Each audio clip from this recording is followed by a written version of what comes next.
menceritakan tentang Yunus di dalam perut ikan. Dulu ada sebuah kota besar yang bernama kota Niniwe. Orang-orang di kota Niniwe terkenal dengan kejahatannya.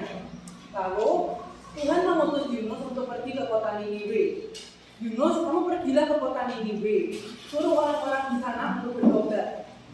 Tetapi katanya Yunus malah menolak perintah Tuhan. Dan dia malah melarikan diri ke kota Tarsis. Ia pun menaiki kapal yang berjalan menuju ke arah Tarsis. Tiba-tiba di tengah perjalanan, Tuhan menurunkan sebuah badai besar yang hampir menghancurkan kapal tersebut. Para penumpang pun sadar siapa yang menyebabkan terjadinya badai tersebut. Setelah mengetahui kalau penyebabnya itu Yunus, mereka pun membuang Yunus ke dalam laut. Tiba-tiba Tuhan memerintahkan seekor ikan besar untuk menelan Yunus, dan Yunus pun ditelan. Ia berada di dalam perut ikan itu selama 3 hari 3 malam. Yunus berdoa kepada Tuhan agar Tuhan mau menyelamatkannya. Tuhan pun mendengarkan doa Yunus. Tuhan pun menyelamatkannya dengan cara menyuruh ikan itu untuk memuntahkan Yunus ke daratan. Dan untuk kedua kalinya, Tuhan menyuruh Yunus untuk pergi ke kota Tarsis. Dan Yunus pun mau. Akhirnya ia menempuh perjalanan selama 3 hari agar dapat sampai ke kota Tarsis. Di sana, Yunus berseru kepada orang-orang Tarsis, "Hei kalian, bertobatlah, jika tidak, maka Tuhan akan menghukum kalian." Orang Tarsis pun percaya dan mereka pun bertobat. Akhirnya Tuhan tidak jadi menghukum mereka. Terima kasih.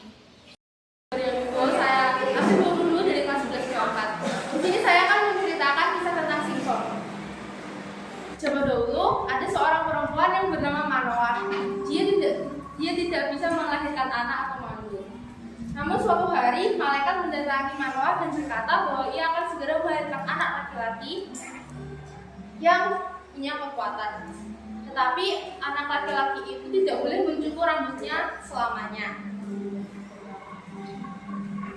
Benar saja, anak laki-laki itu menjadi sangat mempunyai kekuatan. Dia bisa mengalahkan singa dan merobohkan pintu gerbang yang besar. Pada suatu hari, anak laki-laki itu bernama Simson yang artinya matahari. Nah, pada suatu hari, Simson menyukai orang dari Filistin yang bernama Delila.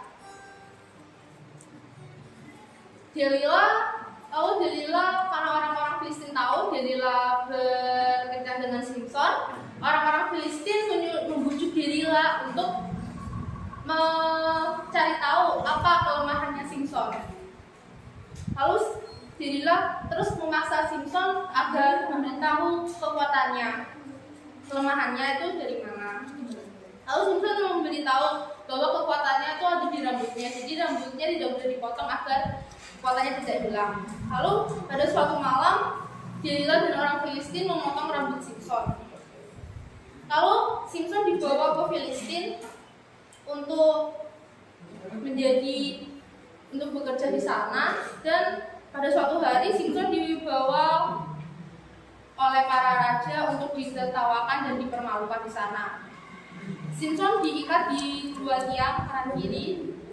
Lalu Simson berdoa kepada Tuhan untuk meminta sekali lagi agar kekuatannya bisa ada lagi untuk menghancurkan orang-orang Filistin itu. Lalu Tuhan memberikan kekuatan lagi kepada Simson, dan Simson menarik sebuah tiang itu agar rubuh, dan 3.000 orang yang ada di dalam gedung itu mati, termasuk Simson.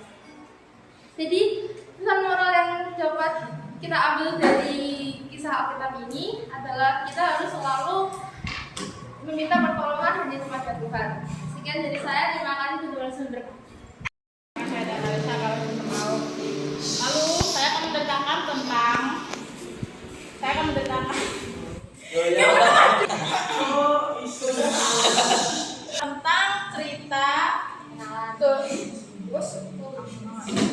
tentang Tuhan Yesus membagikan makanan kepada banyak orang. Nah, itu ceritanya kan 5 roti dan 2 ikan.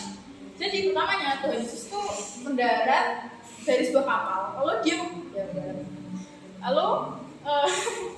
lalu Tuhan Yesus tergerak hatinya karena melihat banyak orang yang ya kan mengikuti gitu kan. Jadi kayak kasihan gitu, belum dikasih makan terus apa gitu kan. Akhirnya murid-murid Tuhan Yesus berkata kepada Yesus bahwa murid-murid Tuhan Yesus berkata kepada Yesus kalau ini sih gak ada makanan di sini. Tuhan Yesus kayak apa ya?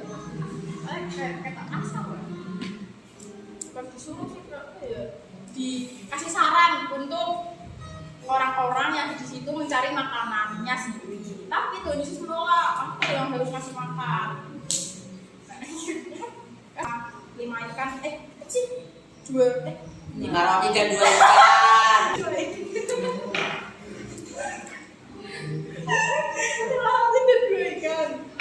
Makanya satu ini dong. Ya saya nggak ada waktu buat jawabannya. Jadi kasih kan. Terus tapi cuma ada ini Tuhan, gimana ya? Akhirnya Tuhan ngomong, sini kasihkan saya, kasihkan aku aja. Akhirnya dibuatlah ya pokoknya banyak ya, apalagi gini full iwak dan roti, lalu dibagikanlah kepada banyak orang. Nah itu di Alkitab ngomongnya 5.000 laki-laki dan itu belum termasuk anak-anak ataupun perempuan. Berarti kan banyak itu. Nah itu pun menyisakan 12 bakul. Keren kan? Gila.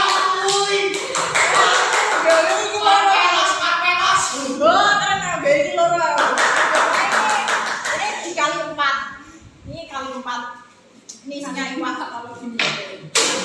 Nah, pesan moralnya udah selesai. Oke, selesailah cerita saya. Jadi pesan moralnya adalah mukjizat Tuhan itu nyata. Wah.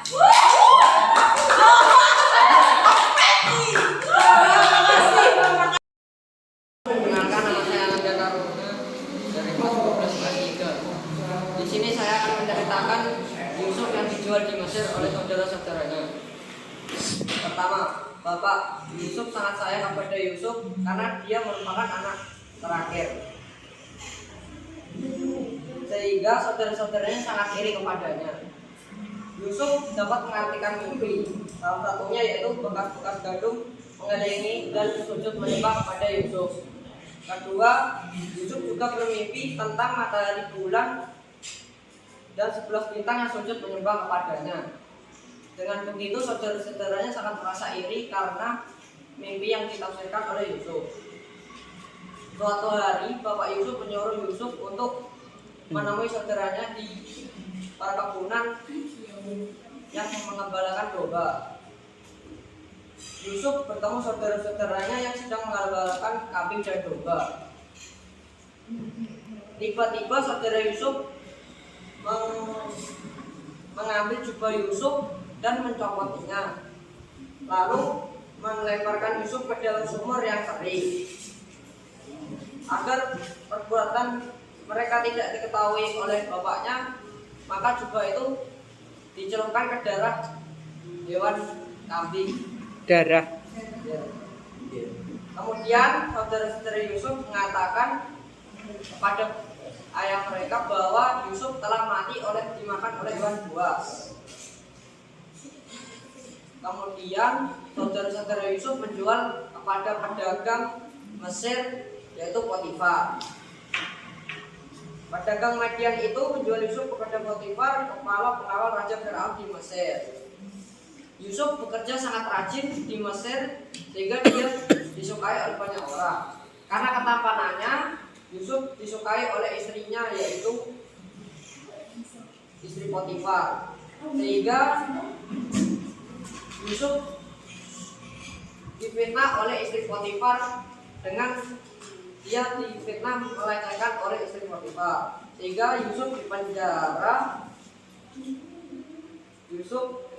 dipenjara karena Potifar marah kepadanya.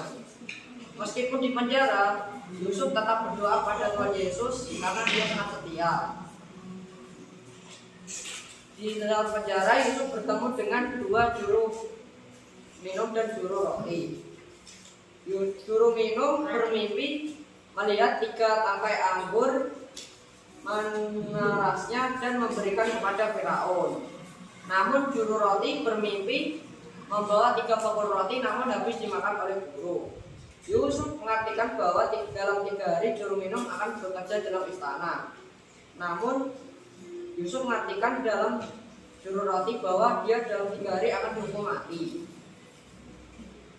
Yusuf berpesan kepada juru minum agar menyampaikan kepada Firaun bahwa ia tidak bersalah. Tetapi juru minum lupa memberitahu Yusuf tidak bersalah. Walaupun begitu, Yusuf tetap setia kepada Tuhan meskipun dalam kesulitan. Pesan moral yang dapat diambil dalam kisah Yusuf ini adalah harus bersabar menghadapi segala cobaan dan harus setia kepada Tuhan. Hari ini saya akan menceritakan sebuah cerita di Alkitab yang berjudul Daud dan Goliat. Pasti teman-teman semua pernah mendengar kan ya? Pasti ya. Kan setelah minggu banyak yang sudah mendengar. Kalau belum dengar berarti kan setelah minggu berarti. Ayo mati peng.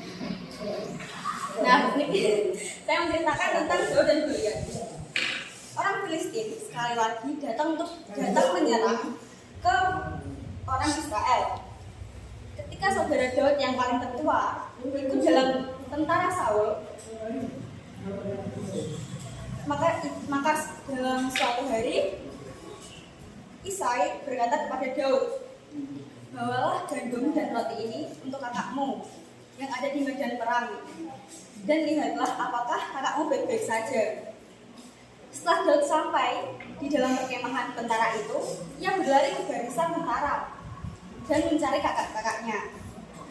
Ia melihat Goliat si raksasa selalu berbicara di hadapan umum sambil mencemooh orang Israel. Ia telah berbicara seperti ini dari pagi dan sore selama 40 hari.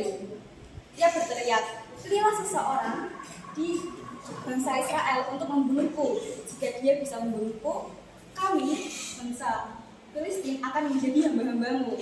Tetapi jika aku dapat membunuh orang Israel yang menjadi pahlawan untuk membunuh Goliat, kami, bangsa Filistin, akan menjadi hamba-hambamu. Goliat salah satu prajurit. Apa hadiahnya jika ada seseorang yang bisa membunuh Goliat? Lalu kata si prajurit demikian, Raja Saul akan memberi kekayaan dan akan memberikan putrinya sendiri sebagai istri. Lalu para tentara mengatakan kepada Raja Saul karena Daud ingin melawan Goliat. Tapi Raja Saul berkata demikian, Daud, kamu masih terlalu muda sehingga Daud, kamu masih sangat muda dan Goliat sudah menjadi prajurit semasa hidupnya.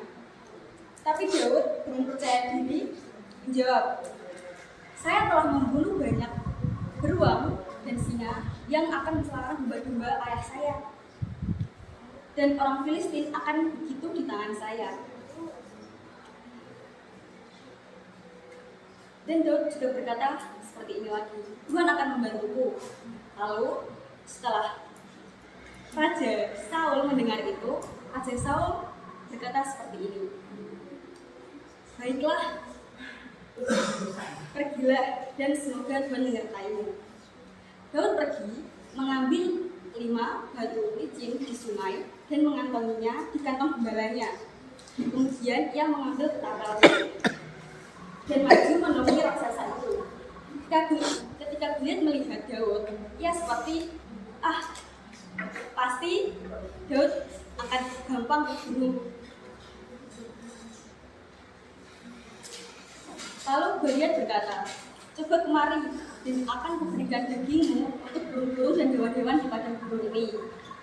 Tapi Daud berkata, kau mendatangi aku dengan perang. Kau mendatangiku dengan pedang, tombak dan lembing. Tapi aku mendatangimu dengan atas nama Tuhan. Hari ini Tuhan akan memberikan engkau dalam tanganku dan aku akan mengalahkan engkau. Pada saat itu juga Daud berlari ke arah Goliat.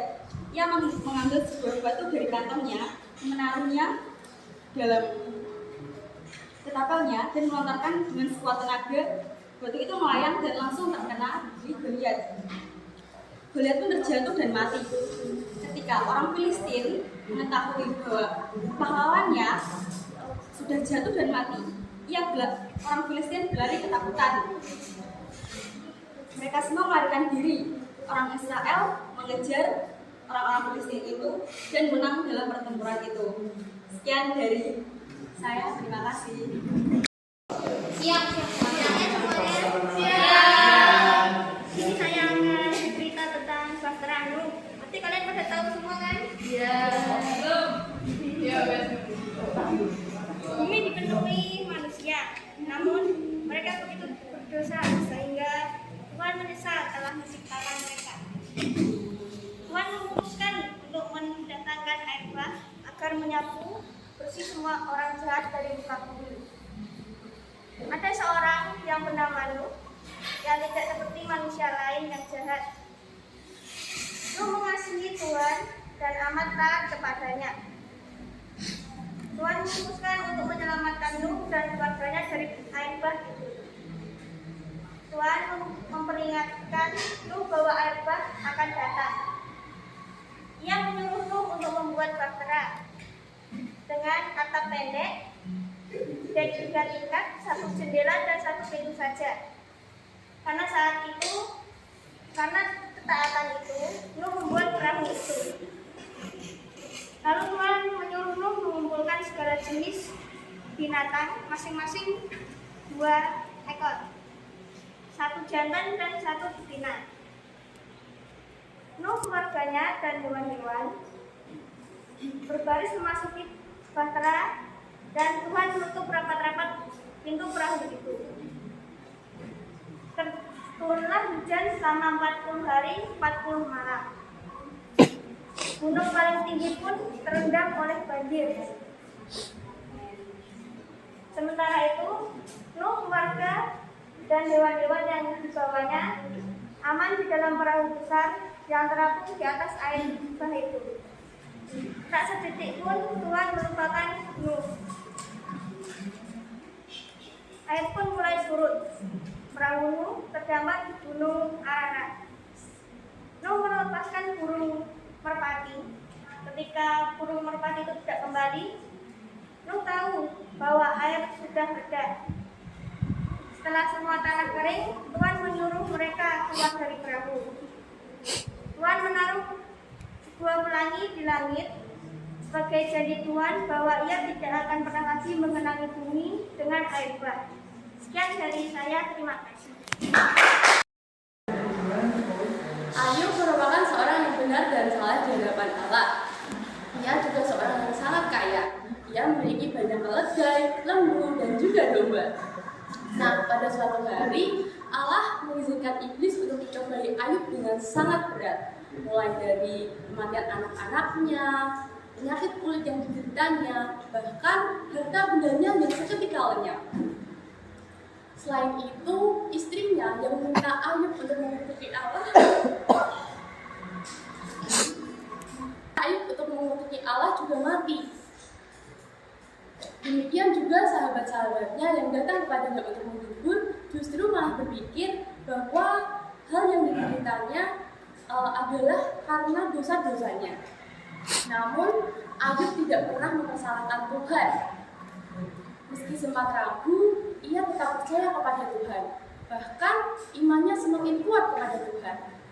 Pada akhirnya, Ayub dipulihkan oleh Tuhan.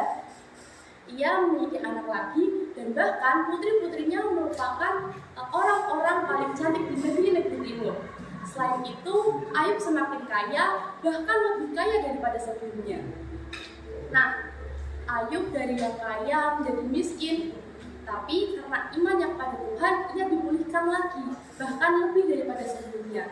dari cerita ini pastinya kita bisa mengambil pesan bahwa kita harus selalu bersyukur dan selalu percaya kepada Tuhan apapun dan bagaimanapun keadaan kita. Sekian yang dapat saya sampaikan. Terima kasih. Tuhan Yesus memberkati. Halo semuanya. Salam. Sesuai dengan tugas gereja ini, saya akan menceritakan satu petualangan. Teman-teman semua pasti tahu ini. Ini apa kira-kira? Ketapel. Ini ketapel. Ternyata ketapel yang kayaknya mainan biasa, mainan sederhana, itu bisa jadi senjata yang mematikan. Jadi ceritanya ada seorang anak yang bernama Daud. Dia biasa diberi tanggung jawab untuk menggembalakan kambing domba ayahnya. Nah, suatu hari ayahnya menyuruh dia untuk mengantarkan makanan ke kakak-kakaknya. Ternyata saat itu bangsa Israel sedang bertarung dengan bangsa Filistin. Sesampainya di medan perang, Daud itu kaget sepenuhnya karena ternyata tidak ada yang perang di sana. Hanya ada satu orang yang tingginya 6 hasta, kira-kira 270 cm, hampir 3 meter ya. Berarti besar sekali ya teman-teman ya. Ya. Kemudian Daud bertanya sama beberapa prajurit, kenapa tidak ada satupun bangsa Israel yang berani melawan orang yang telah menghina Tuhan dan bangsa Israel itu? Dan prajurit pun menjawab, kami tidak berani. Daud pun dengan marah berkata, aku bisa sendiri. Singkat cerita, akhirnya Daud diizinkan untuk pergi melawan raksasa itu, si Goliat. Nah, saat Daud maju, Goliat tertawa terbahak. Dia sambil berkata, anjingkah aku ini sehingga engkau memberikan aku tongkat? Tetapi Daud berkata dengan berani, engkau mendatangi aku dengan pedang, tombak, dan lembing, tetapi aku mendatangi engkau dengan nama Tuhan. Setelah Daud berbicara seperti itu, berkata seperti itu, Daud mengambil batu dari sakunya,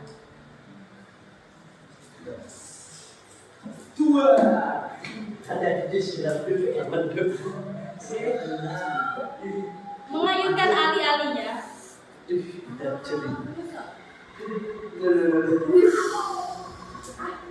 tidak lama kemudian terdengar suara yang sangat kencang.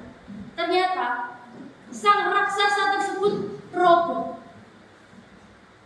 Dan akhirnya bangsa Israel bersukacita bersorak-sorai. Daud menjadi pahlawan atas bangsa Israel. Nah, teman-teman, kita bisa lihat kalau Daud ini kecil. Daud ini tidak terlatih untuk berperang. Sedangkan dibandingkan dia akan melawan Goliat yang fisiknya itu sangat bagus untuk berperang, biasa berperang. Tetapi dia bisa hanya dengan ketapel dan batu, karena dia percaya dan beriman kepada Tuhan bahwa dia bisa. Sama seperti kita, mungkin kita nggak pernah sadar, pernah melewati masalah, kayaknya nggak mungkin deh, kayaknya mustahil banget ya. Tapi tiba-tiba, kok aku bisa ya? Itu bukan semata-mata karena kekuatan kita sendiri, tapi juga karena kekuatan Tuhan. Terima kasih cerita saya hari ini. Tuhan Yesus memberkati. Esok.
Ini saya ambil dari Mazmur 136 ayat 1 sampai 25. Nanti saya baca yang besar. Ayat 1, bersyukurlah kepada Tuhan sebab Dia baik, dosanya untuk selama-lamanya, kasih setianya. Saya ambil dari kitab Daud. Sekian, terima kasih. Dia nama saya Garut Yandono, absen ketiga dari kelas 10. Saya akan bercerita tentang awal mula jatuhnya manusia ke dalam dosa. Yang pertama, di Taman Eden, Tuhan berkata kepada Adam dan Hawa tidak boleh makan buah pohon pengetahuan baik dan jahat. Tetapi ular itu berusaha agar Hawa makan buah itu, dan Hawa ingin ingat pesan Tuhan, jika makan akan mati. Ular itu berkata kepada Hawa, tidak akan mati, tetapi menjadi seperti Allah, laku yang baik dan jahat. Kemudian Hawa mengambil buah itu dan memakannya. Lalu Hawa memberikan buah itu kepada Adam, dan Adam pun memakannya juga.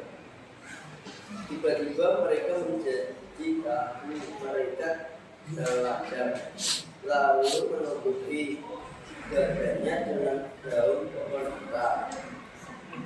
Ketika Tuhan Allah memanggil manusia itu, mereka menjadi tahu lalu sendiri. Adam dan Hawa berkata kepada Tuhan Allah bahwa mereka telah melanggar perintah Tuhan Allah. Akhirnya Tuhan Allah menghukum ular, yaitu ular akan menjalar dengan baliknya seumur dunia.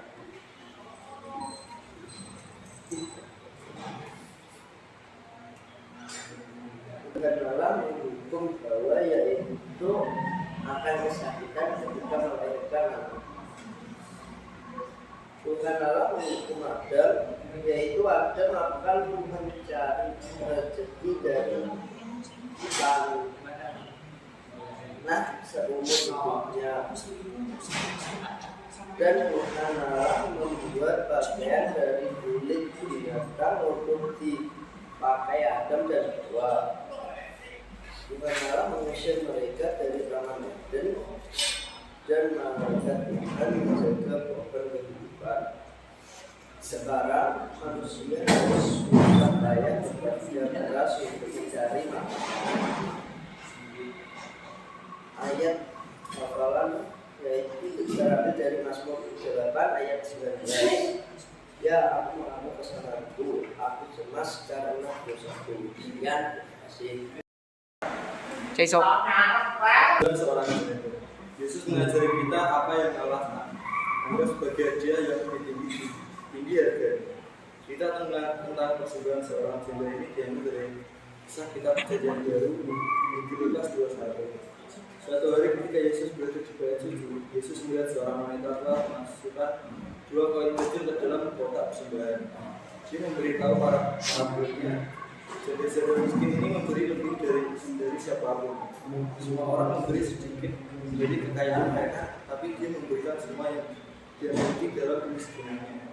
Pesan moral yang kita bisa ambil adalah dia tidak melihat jumlah atau kuantitas dengan cara yang sama seperti kita, namun dia melihat sifat hati seorang yang percaya adanya.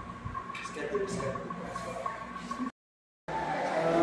Jika seseorang tidak percaya kepada Yesus, manusia yang berdosa atau tidak percaya akan dirinya diibaratkan sebagai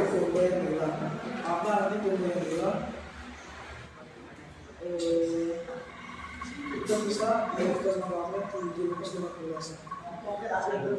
Kebanyakan orang Farisi memiliki masalah dengan Yesus karena Yesus mau memakan dan mengurangi dosa dan mengizinkan mereka untuk mengikutinya. Yesus memberikan mereka pembahasan ini untuk mengajarkan mereka memahami.